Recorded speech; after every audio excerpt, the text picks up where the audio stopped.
Hey guys, it's MugenLord here, and I'm back again with another discussion video. And today I want to talk about Nintendo and Nintendo Switch. Now, for those of you who don't know, yesterday Nintendo had a Nintendo Direct conference. It aired around 6 p.m. Eastern time, so I decided to, hey, why not live stream it? And I really appreciate those who came through during the live stream to watch it and enjoy it with me, and we all reacted together. And at the end of the Direct, we all sat down and talked and gave our opinions about it, and I really appreciate that. So thanks for showing some support, guys. So in this video, I want to talk about something really important concerning Nintendo Direct, because Nintendo has really showed improve with what they're shown yesterday at their Nintendo Direct, and I was really impressed. And the thing I really want to talk about is third-party support. But before I get into it, we all know that Nintendo has a history of just having crappy third-party support for their consoles. You know, I believe after the Nintendo 64.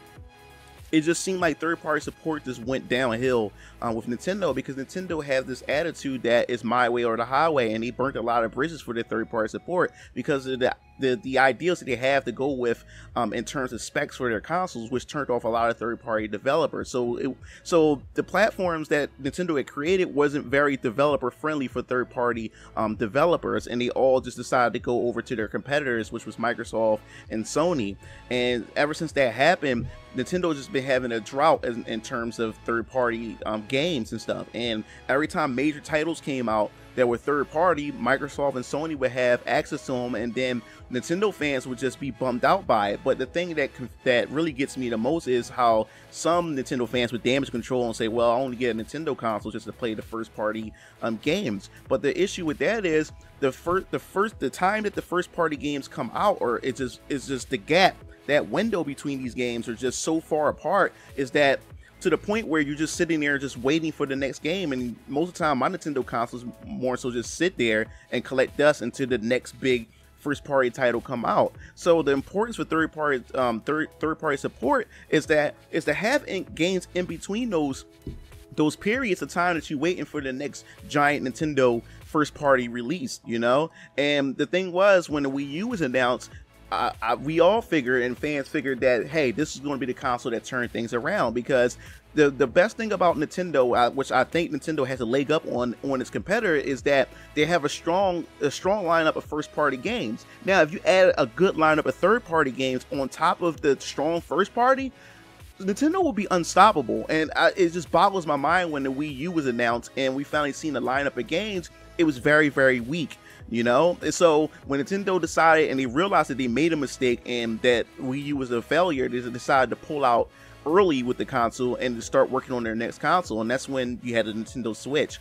Now the thing is, when the Nintendo Switch was announced, everybody still has that question in their head: how is third parties going to look? And the thing is, a lot of the third party developers are very nervous for developing games for the console, because most of the time their third-party games don't sell. Is because they either have a small user base, which the Wii U definitely had, which is one of Nintendo's worst consoles ever developed in terms of the install base. And then two, the first-party games ends up most of the time dominating third-party games. But then you also got to look at too how the third-party games always end up throwing shovelware or just weak ports onto the console and stuff. That can also affect the sales.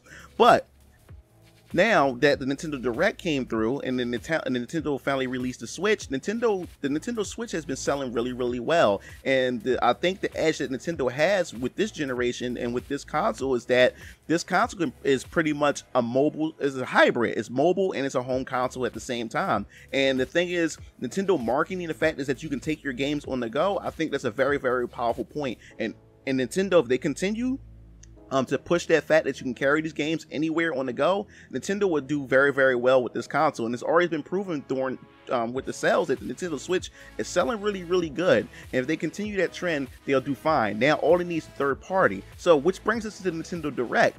So yesterday when I watched the Nintendo Direct, I was really surprised to see what Nintendo had in store for us and what other companies had in store for us. And three major titles were pretty much revealed or announced that come to the Nintendo Switch, and that was 1, Doom, and 2, Wolfenstien 2, and then 3, LA Noire. Now I want to talk about all three of these games, because this is very important. It's because these developers that designed the three of these games, is very, very powerful, and they're very, very important to the gaming industry. And you don't understand that if you have these games, that means you're this, like, you don't understand Doom.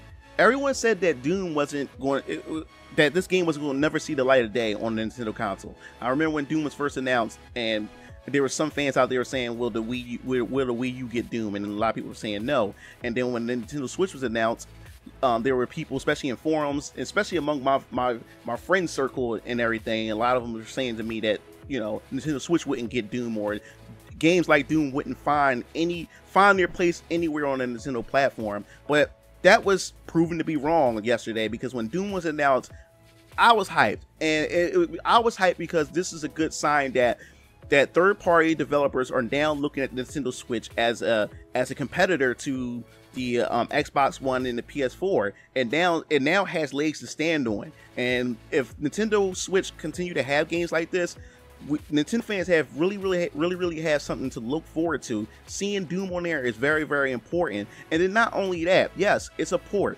I know that the game came out a year ago, but it's the most current port to ever be released on Nintendo platform, and especially Doom. Doom is a really good game. So having Doom on there is a very good position for Nintendo to be in. Not just that, yes, even though it's a port, you can also play it on the go, which gives it an added experience to it. Now you can play Doom anywhere, you know, so that's a good thing. And then not only that, Bethesda also announced that they're also going to have Wolfenstien 2, which haven't been released yet, which come out October 27th on the Xbox One and the PS4, but the Switch is going to get it later.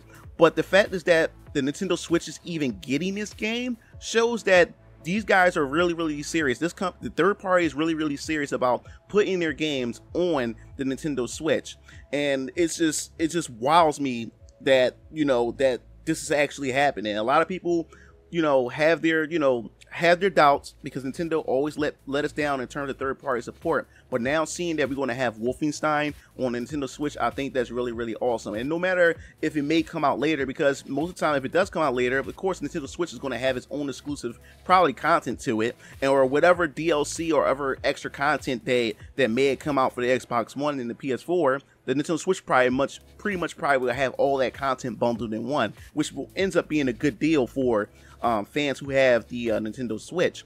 So seeing a current gen game that have not been released yet come to the Nintendo Switch, that's very telling for the future of the Nintendo Switch. And hopefully other developers will see this, and this trend will follow. If you think about Capcom, after Ultra Street Fighter 4 sold pretty good, Capcom is planning on releasing more and more games, especially with Resident Evil Revelations 1, and they're going to have exclusive Resident Evil Revelations 2. So these are all signs that third party are now looking at the Nintendo Switch and say, hey, I think it's about time to make this move. Let us move over and jump onto the Nintendo Switch platform right now.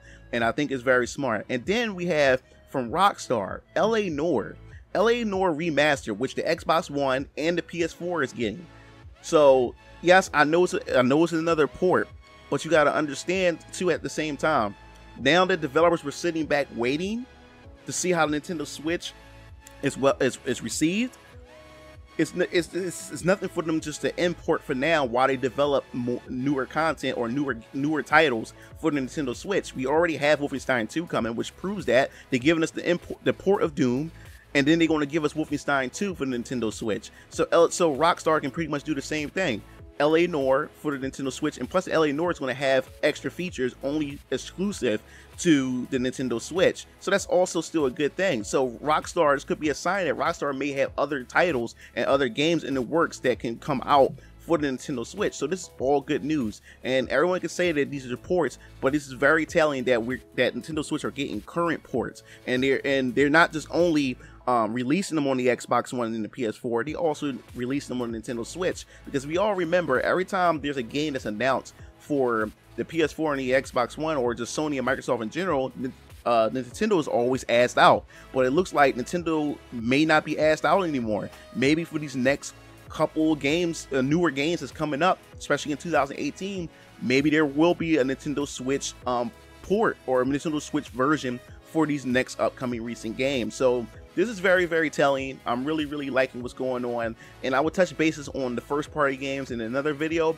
but seeing that strong third party games, and we also have Skyrim as well that's coming to the platform, showing that these strong third party games coming to the Nintendo Switch is very, very telling that the future for Nintendo and its new consoles looking very, very bright. And if they continue to push that these games can be played on the go, I just think that Nintendo really has something going for them. And also too, I forgot Square Enix with the Dragon Quest Builder too. So Dragon Quest Builder is also coming out for the Switch. But these three games are very, very powerful. These are powerful game developers that needs to be in Nintendo's corner when it comes to developing games for their console. And seeing that these guys are that Rockstar and Bethesda are now on board with the Nintendo Switch with these games, the future is looking bright for Nintendo. It really, really is. But that's pretty much my opinion. I want to know what you guys think about these three major titles: Doom, Wolfenstein 2, and LA Noire coming to Nintendo Switch. Do you see a positive, bright future for Nintendo Switch in terms of third-party support? Do you think other third-party developers are all going to jump on board in 2018 to develop and also make it cross-platform over to the Nintendo Switch? So make sure you leave your thoughts and comments in the comment section below. If you like this video and you have other topics that you would love for me to discuss, please make sure you put that your thoughts and everything in the comment section. And also, please remember to hit the bell at the bottom of my video, or go on my channel and hit the bell so you can stay updated on all my videos that I upload on my YouTube channel, so you can stay in the loop. And that about wraps everything up. This is MugenLord, and I'm signing off.